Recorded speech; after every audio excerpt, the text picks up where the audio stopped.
While I make every effort to broadcast correct information, I'm also still learning. I will double check all my facts, but realize that healthcare is a constantly changing science and art. One doctor or healthcare provider may have a different way of doing things from another. I welcome any comments, suggestions, or correction of errors. I take no money from supplement or device companies. By listening to this podcast or reading this blog, you agree not to use this podcast or blog as medical advice or to treat any medical condition in either yourself or others, including but not limited to patients that you are treating. Consult your healthcare provider for any medical issues that you may be having. This entire disclaimer also applies to any guests or contributors to the podcast or the website. Under no circumstances shall any guests or contributors to the podcast or blog or any employees, associates, or affiliates of the Boss Body podcast be responsible for damages arising from use of the podcast or the blog. This blog or podcast should not be used in any legal capacity whatsoever, including but not limited to establishing the standard of care in a legal sense or as a basis for expert witness testimony. No guarantee is given regarding the accuracy of any statements or opinions made on the podcast or the blog. Hey guys, it's Dr. Tim Jackson, your host of the Boss Body podcast. And today I have with me another very special guest, Dr. Deb Matthew, MD. She's known as the Happy Hormones Doctor. She's a best-selling author, international speaker, educator, wife, and mom of 4 boys. That might be her biggest accomplishment. After suffering for years with fatigue and irritability due to hormone imbalances, her quest to resolve her personal health led her to change everything about her practice of medicine.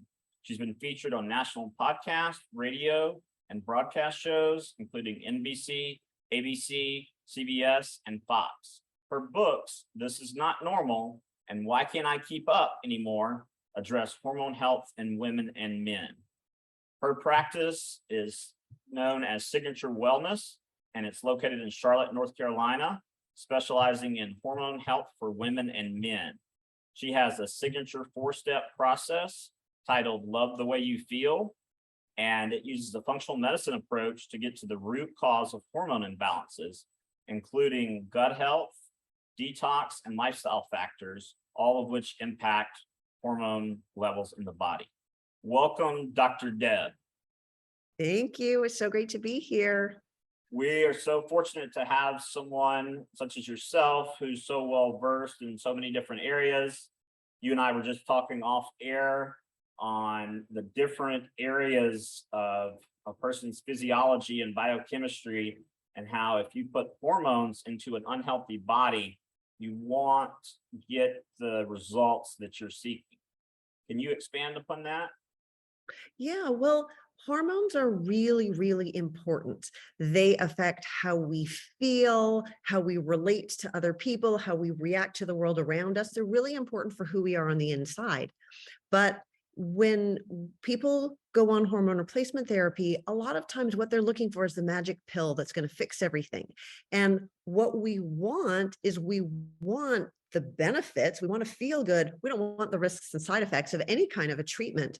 And it's not so much the hormones themselves, although there are certain hormones that are better choices than others that maybe we can talk about, but we want to put the hormones in a healthy body. And that's really, really important, because when you're inflamed, when you're toxic, when you don't have the right nutrients in order to properly process the hormones, that's when you're more likely to run into the side effects. And so it's important when we're talking about hormones to take them in the context of the whole person and not just some isolated, prescription or pill or cream or something that you're going to get from your doctor. Yeah, I see that a lot in hormone clinics. They're popping up all over the place. Locally, there's a very, very allopathic clinic that all of a sudden has a digital billboard advertising hormone replacement therapy. And, as you know better than I do, that's not something you want to dabble in. You either are all in or all out, correct? Well, yeah, one thing that I really do want to share with your listeners is that, well, I guess there's a couple of things. One is that not all hormone prescribers, people who prescribe hormone replacement therapy, look at it in the same way. So I'd love for us to be able to talk about who do you look for? How do you find the right kind of practitioner to help you in a more holistic way? And then the second thing is the opposite, which is there is a whole generation of women and men even, but mostly women who are terrified of hormone replacement therapy, including there are lots of doctors who are really afraid of hormones. They're convinced that it's going to cause breast cancer. So they're steering completely clear of hormone replacement therapy. And unfortunately, those people are missing out on the really important benefits. So there has to be a happy medium. And hopefully we'll be able to help explain what that would look like.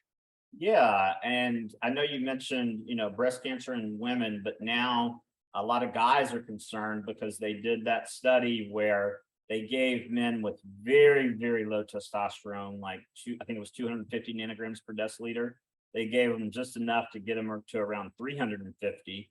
And then some of them had strokes or heart attacks. And then they said, see, I told you that testosterone replacement causes heart attacks, strokes, premature death. Well, in reality, anything below 550 nanograms per deciliter increases your risk of all-cause mortality, correct? We know that men who have lower testosterone just don't live as long as men who have higher testosterone within the normal range, because this is another thing that happens is the idea that testosterone is good for men, therefore more should be better, and then men get these big doses of testosterone. So it's the same for men, is that how we approach testosterone, different doctors have different ways of doing it, and some ways, in my opinion, are safer than and more effective than others. And on the other hand, there are lots of men that are afraid. There are lots of doctors that are afraid of testosterone. And so a lot of men are missing out on the benefits. And testosterone is really, really important for how men feel too. And back to an earlier point, you mentioned when the body's inflamed. I know in men, testosterone is going to hyper convert into estrogen, and the prostate gland has a ton of estrogen receptors. So you can put yourself at risk for prostate cancer, not by too much testosterone, but too much estrogen. So when men have low testosterone, it really impacts how they feel. It impacts their energy. They can feel more tired. They can feel they don't sleep as soundly. It affects focus and concentration. It impacts drive. So competitive drive, like for their work performance, it impacts sexual drive. So libido, it impacts erectile dysfunction. It impacts a lot of how they feel. And what a lot of men come in and say is, I don't feel like I used to, but maybe it's just my age. And if it's just your age, then, if you're 99, we'll believe that, but not when you're 40s or you're in your 50s or in your 60s.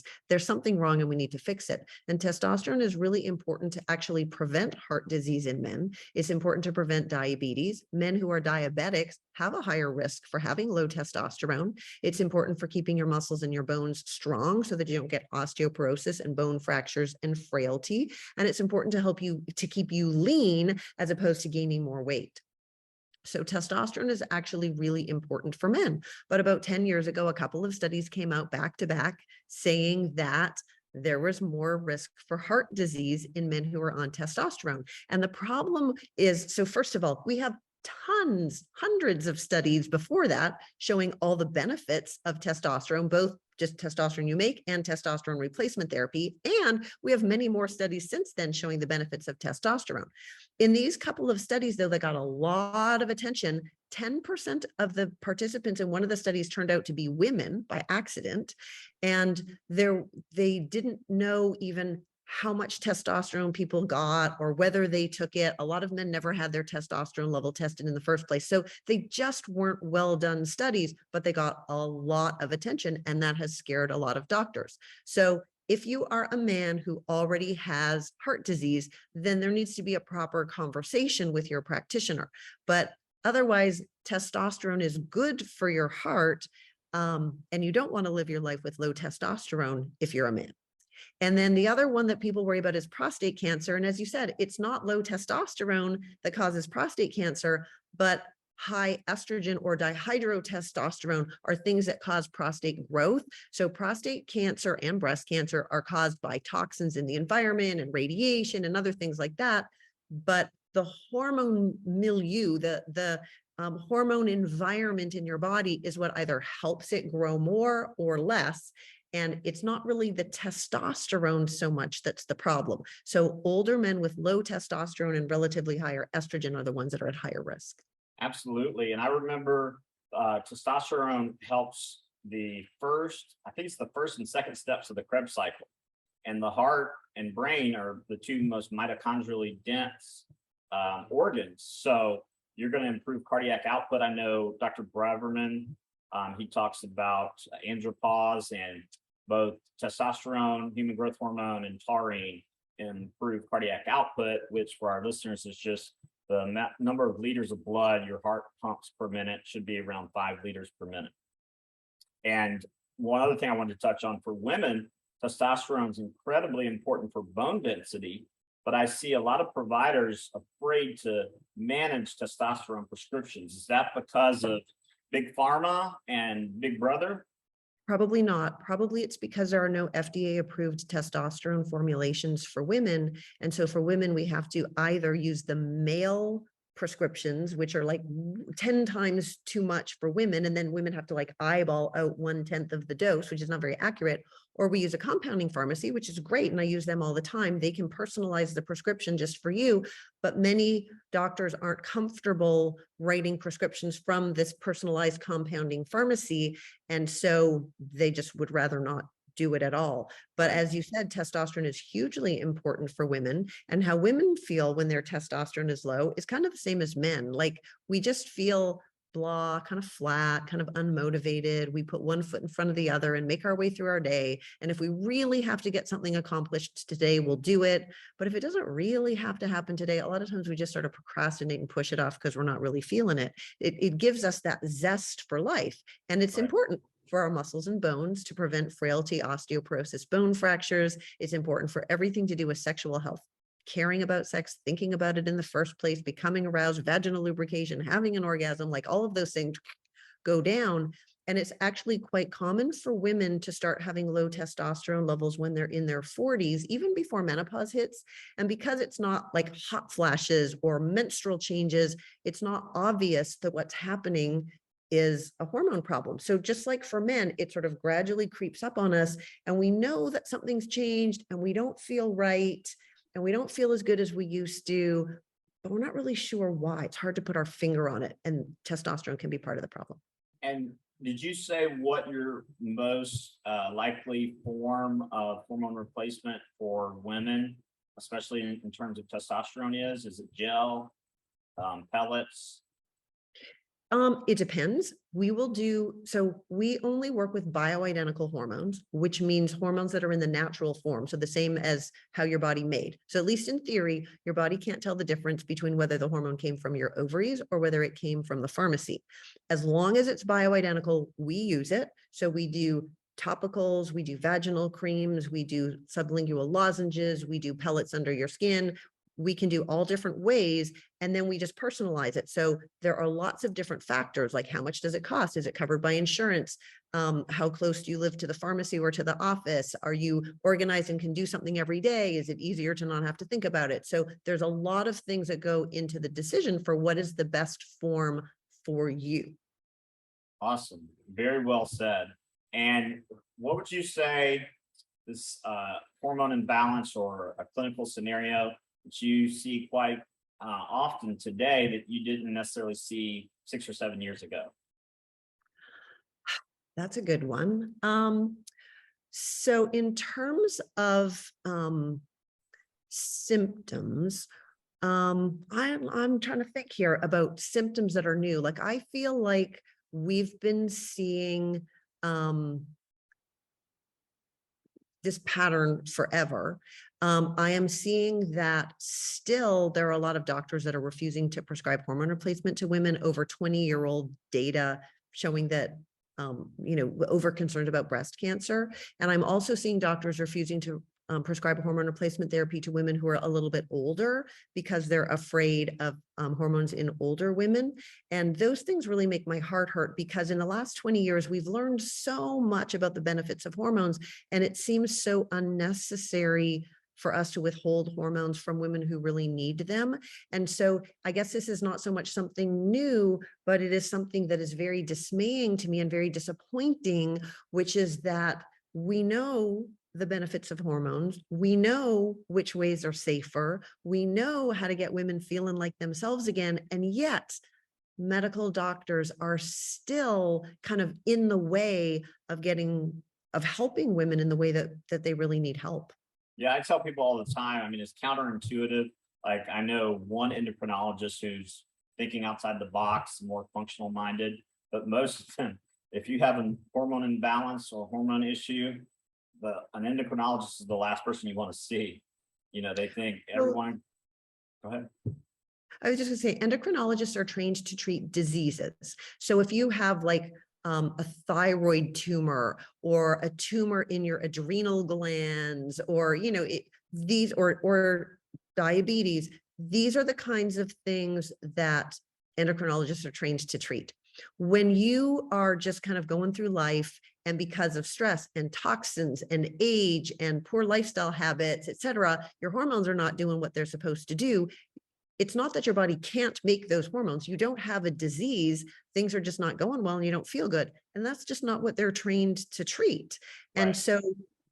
so we think that they're the experts in hormones, but really they're the experts in hormonal diseases. And the same thing is true with gynecologists. Gynecologists are surgeons. And if you have ovarian cancer, or if you have a tumor in your uterus, or, you need a C-section, right? Like that's who you go to. But if you are perimenopausal and you're not feeling well and you're feeling emotional and you're upset with your husband all the time and shrieking at your kids, and you just don't feel like yourself, that's just not what they do. And so, and to be clear, there are many gynecologists who do practice functional medicine and who do approach things from a whole person way, but they're the exception, not the rule. So more often than not, it's disappointing, and gynecologists still seem to be so scared about hormones. Absolutely. I couldn't agree more. So when someone comes to you with symptoms of hormonal imbalance, what is your preferred method of testing, or do you customize it to the patient? Well, that's a really great question. And actually, I'm going to be speaking at the American Academy of Anti-Aging Medicine conference in December. And literally the topic that I'm going to talk about is which test is best, because there's so much controversy over how to test hormones, especially in women. And I got a whole long answer. I'm going to talk about it there for like a prolonged period of time. But the short answer is it depends. And it depends whether you're postmenopausal, because after menopause, your hormones are going to be basically the same every day. So it's sort of easier to measure. It depends if you're premenopausal, because it depends where you are in your menstrual cycle. And there's different things that we might want to look at depending on your symptoms. It depends if there are some women who don't have a period anymore, maybe because they have an IUD, or they've had their uterus removed, but they still have their ovaries, or they had something called an ablation, which is where the lining of their uterus is treated so they don't bleed anymore, but they still have hormones going. We just there's no period for us to know where you are in your menstrual cycle. And your hormones change over the course of your menstrual cycle when you're premenopausal. And so if we do the test at the wrong time in the cycle, we get very different answers. So we can do blood testing, urine testing, and saliva testing. And I do all three in my practice. And there are some times when I pick one and sometimes when I pick another. But what I would say for women out there is the practitioner that you work with is going to be expert at certain tests, and they may feel more comfortable with one test over another. And it's best to do whichever tests your practitioner is the most comfortable with, as opposed to sort of insisting that you heard on a podcast somewhere someone said this is the best test to do, and they're not so familiar with how to interpret the nuances, because it's not paint by numbers. I feel like a lot of women think, I'm going to go get my hormones tested. I'm going to get a number on the test. That's going to give all the information we need to know. My doctor's going to know exactly the right dose to prescribe. I'm going to redo the test. It's going to tell me exactly the number. And that's exactly how we're going to know how to adjust my dose. And it would be great if it was that easy, but it's much more complicated than that. We have to go by how you feel. Different things work better for different women. We have different medical histories and different circumstances. And so I really like urine testing because we can learn a lot more. We can learn about the metabolites, how your body processes these hormones. And we can't get that on a saliva test or a blood test. Saliva testing is great for cortisol levels because they change over the day, and we can get a saliva test at all different times of the day to see your natural circadian rhythm. And it's actually more important that you have that circadian rhythm than like, is your level too high or too low? But honestly, for men or for postmenopausal women who have very low, we're expecting they're going to have very low hormone levels. A lot of times I just start with blood testing, because if your hormone levels are really low, your hormone levels are really low, and we don't have to be super fancy. So I use all of them, and they all have their pros and they all have their cons. None of them are perfect. Yeah, so you mentioned, cortisol is easy to test via saliva, and if I'm not mistaken, DHEA sulfate as well. But Yes. sex hormones are not accurate in saliva. It's not true that they're not accurate at all, but they are in much lower quantities in saliva. So it's technically trickier for the saliva company to measure them. And what we're measuring in a saliva test is the free fraction of hormones, but all of these tests are valid under certain circumstances. They're just, sometimes one is better than another. Okay. And can you touch on, I know, for example, using progesterone gel or cream, it's very hard to monitor someone's levels on that via testing. Is that correct? Yeah, it's true. Testosterone is the trickiest one for us to test. So for premenopausal women who are making their own progesterone, we have to get it at the right time in your cycle, because you don't make much progesterone during the first 2 weeks of a menstrual cycle, and then you make lots the last 2 weeks. So timing is really important. But then we can measure progesterone fairly well if you're making it naturally, as long as you do it at the right time of the month. The tricky part comes when we're giving you progesterone replacement. So if we're giving you progesterone, whether it's by topicals like a cream or a gel or a lozenge that dissolves under your tongue called a troche, or whether we're giving you a capsule that you swallow, all of them are actually really technically quite difficult to measure. And part of the problem when we're using the topicals is the progesterone kind of goes through your lymphatics, which is a different way of circulating than in your bloodstream. So then if we put a topical progesterone cream and go measure a blood test, it just doesn't really show. So there's different ways of looking at it. We are more likely to use progesterone on the inner labia or the vagina, because that mucous membrane skin absorbs it even better than the thicker skin on your, your regular body. And we can see it better in tests, but we always have to put together what is the test value showing us and how do you feel, and not only look at a number on a test. That's just one piece of information. And can you touch on, so I would just give this example. I had a patient or client, probably 7, maybe 8 years ago.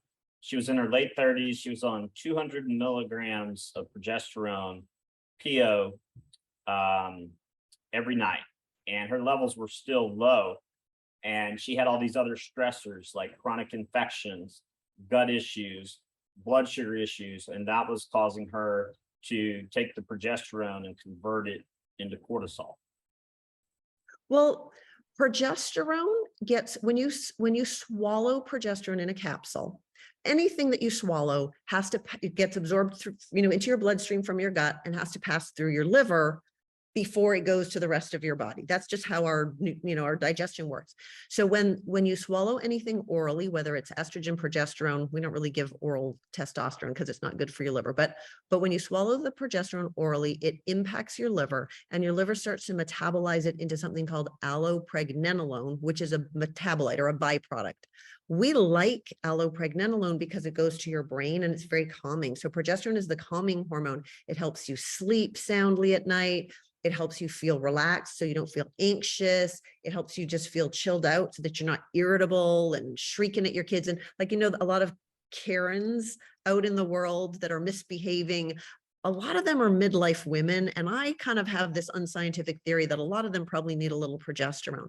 But anyway, when we swallow progesterone and it gets converted into allopregnenolone, by the time we do most women take progesterone at night because it helps us to sleep. But then by the time the next morning comes around and we do the test, much of it has been converted away into this other byproduct that is still helping us, but there's just not that much left as progesterone. So it is expected that if you're on oral progesterone, the value that we're going to get on the test is going to be lower than if it was as progesterone that your body was putting out regularly over 24 hours from your ovary. So it's how we are interpreting the test. But it is also true that when we are stressed and our body is making more cortisol, that cortisol sort of shuts down natural progesterone production. So for women who are, I don't know, maybe they're premenopausal and they're very stressed out, stress can be one of the causes that their progesterone level is lower. And if we give progesterone replacement to women and they are very stressed, that progesterone can be used to make more cortisol, which is good. I mean, it's helpful. It doesn't make the progesterone go too high. It's just sort of helping, as a stopgap. But again, it's important that we're looking at all of these hormones and looking at it in a holistic way, because for your patient that you're talking about going up and up and up and up and up on the progesterone dose because the lab value wasn't where, wasn't where it, sort of quote unquote should be, is just going to cause more side effects. And so instead, like you said, we want to be looking at the other factors that are influencing the hormones, because that is so important. And that's so big. And I'm glad that we're going to talk about it, because it's not enough to have a hormone prescription, to have balanced hormones. There's so much more that goes into it. Yeah, absolutely. I was talking about this with Dr. Renee Wellenstein and Dr. Tabitha Barber, but my philosophy is, work on blood sugar, insulin, cortisol, and thyroid first before jumping to sex hormone. How do you stand on that, or where do you stand on that? So what I do when people come in to see me is I look at them in a holistic way. So we want to hear all your symptoms. A lot of doctors, if you're here to talk about your migraines today, that's all they want to hear about. And in fact, they'll just refer you to another doctor if you've got something else to talk about. But we want to hear everything. So it's like a puzzle. We're trying to fit the pieces together. We're looking for patterns to try to predict where we think the problems are. And then we order lab tests. And we're not only looking at hormones. We want to look at all the different hormones because they all affect each other. If you have a problem with cortisol, which is your stress hormone, it shuts down how your thyroid works. It interferes with how insulin works. Now your blood sugar goes off. It interferes with your sex hormones. If you have a problem with insulin, that impacts the other hormones. Thyroid impacts everything. So they all ping pong back and forth. So we want to look at the big picture, and what we're looking for is balance. We want to see how these different hormones relate to each other. But then we also want to know about your gut health, because your gut microbiome, the kind of bacteria that live in your gut, are very influential in how you process your hormones. You need to have regular bowel movements because that's part of the detox process to get yesterday's hormones out of the way to make way for today's hormones.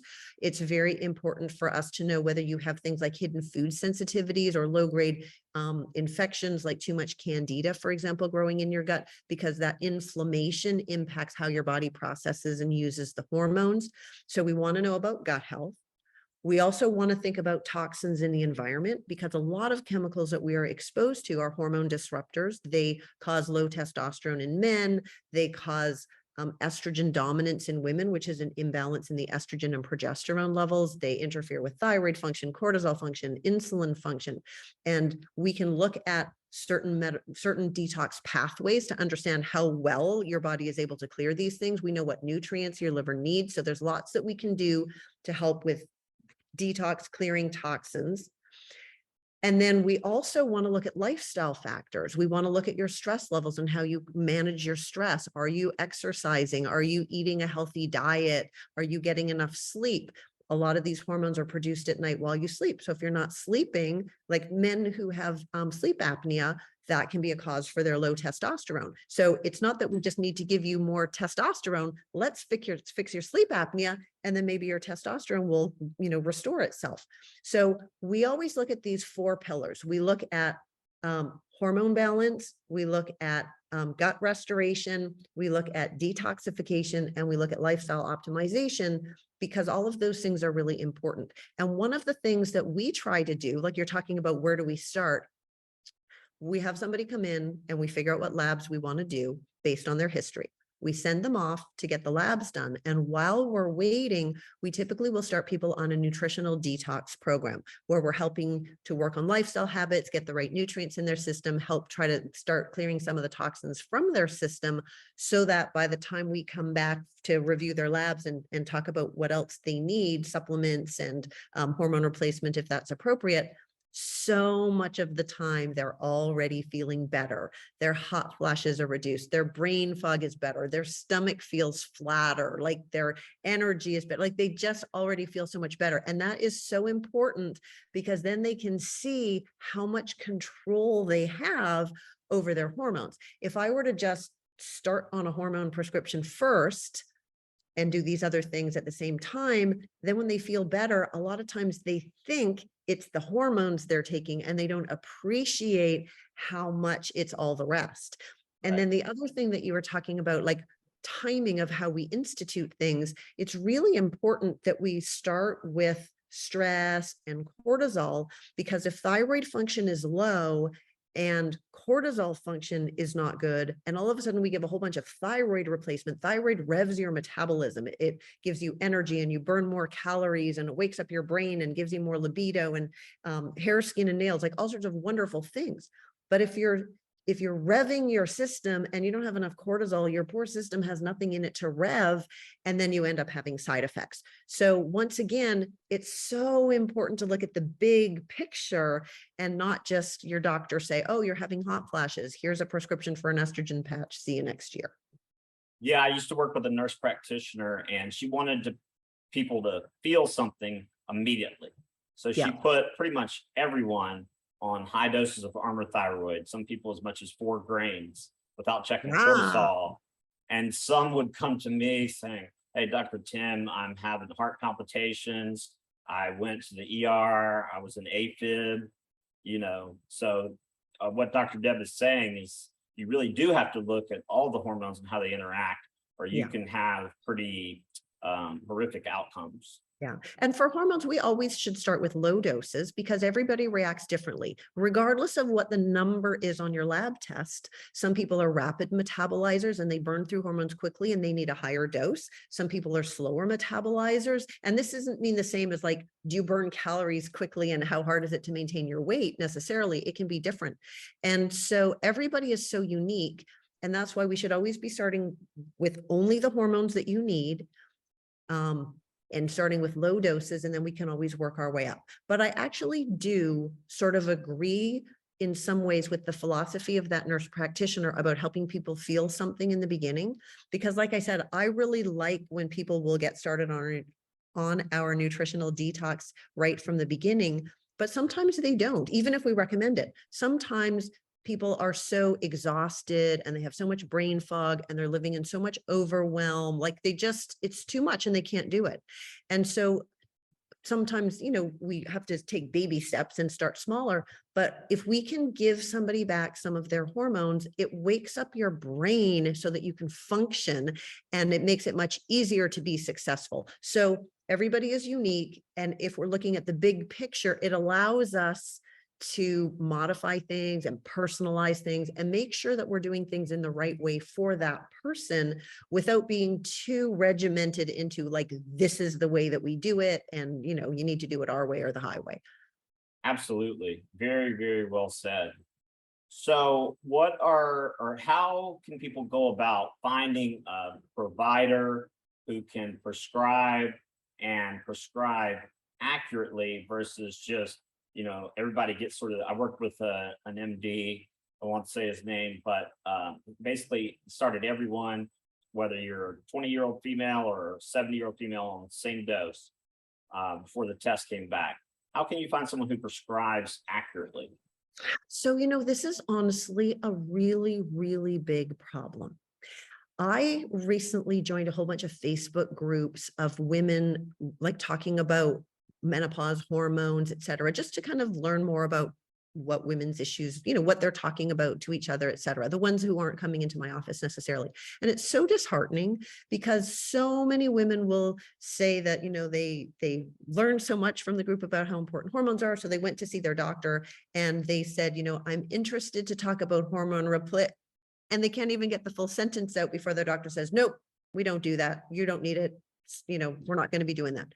Or like the opposite, which is like you said, they went to somebody who claimed to be a hormone specialist, but then whatever, they got put on the same dose as everybody else, or it wasn't personalized or whatever, and they didn't have a good experience. And, now they've sort of been scared off. So it is actually really difficult to find somebody who can help you. So I wrote in my book, This Is Not Normal, A Busy Woman's Guide to Symptoms of Hormone Imbalance. One of the things that I did is I tried to explain about the symptoms of the different hormones, the different kinds of lab tests that you would want done, and try to sort of explain like why are some doctors still scared of hormone replacement therapy unnecessarily, so that at least women can go in knowledgeable when they go to talk to their doctor. And then if your regular doctor isn't going to be the right person and you're going to need to find a different kind of doctor to help you, what you're looking for is a functional medicine provider. And they can be hard to find, and not all functional medicine providers are trained well in hormones. Right. So most functional medicine providers can help you detox and get your gut healthy. And, those kinds of things are very important for hormone health, but they're not all comfortable prescribing hormone replacement therapy for those people who do need it. And then the opposite is true. There are lots of hormone therapy clinics out there where the practitioners don't know how to practice functional medicine.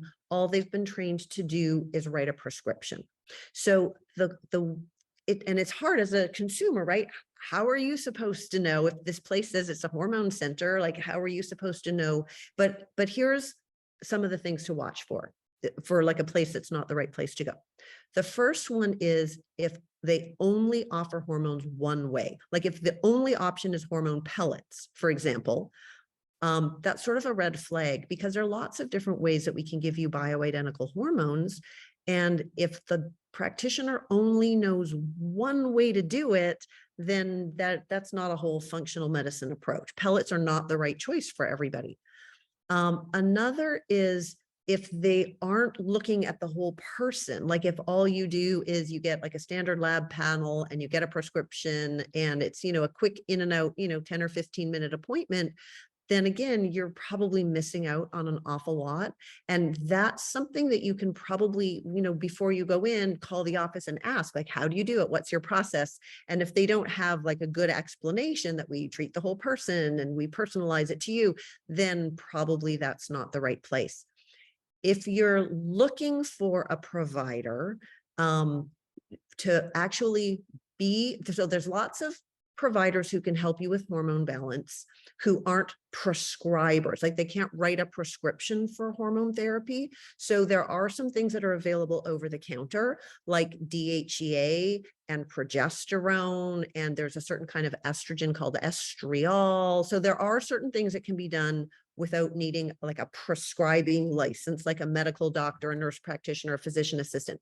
But for some of these things, they really have to be able to prescribe the bioidentical hormones. And there are a couple of places where people can go to look up doctors who do this. So one website is called a4m.com. So A and then number 4 and the letter M, and they have a directory on there where you can put, your zip code or whatever, and it gives you a bunch of doctors. And another place is ifm.org. So it stands for Institute of Functional Medicine, ifm.org.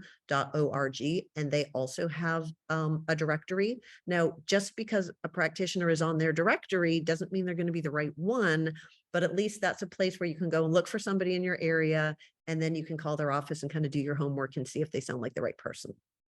Absolutely. Well, you've given us a wealth of information and knowledge. Thank you so much for being here. One last thing I wanted to ask you is, what is one piece of parting wisdom that you could leave our listeners with? Oh, I love that question. Okay, here's my parting wisdom. If you don't feel like yourself, if you know that you could feel better, if this is not you, if you know that how you feel is not normal, it is not normal and you do not have to put up with it. But you cannot wait for your regular doctor to write a prescription to fix you because there is no pill for that. And the solution is simply not going to come in the bottom of a pill bottle. So what is really necessary is to take charge of your own health because living well is the best medicine. Absolutely. Well said, Dr. Deb. We're going to include all your social media links, your website links, your email. Feel free. Dr. Deb loves getting 100 emails a day. So please send her multiple. No, I'm just kidding. But can I give you one more link to Sure. include is for women who want to read the book, you can actually download, I mean, it's available on Amazon if you want the actual book, but if you just want to read the book, you can go to isityourhormones.com and download a free copy. Isityourhormones.com. Awesome. Well, thank you so much for that. I'm sure a lot of people will download that. I'm going to share it a great deal. Admittedly, I'm not a female hormone expert. I got the male side covered. Females are a lot more complicated. Us They males, we're are. pretty basic, pretty Paleolithic. You know, we can't take a lot of complexity. So we'll leave that to you ladies. Thanks so much for being here, Dr. Deb. And thanks again for sharing your knowledge and wisdom. I'm sure people are going to benefit a great deal from this, and hopefully people will reach out to you in your clinic. Thank you so much. All right. Thanks, Dr. Deb. Bye.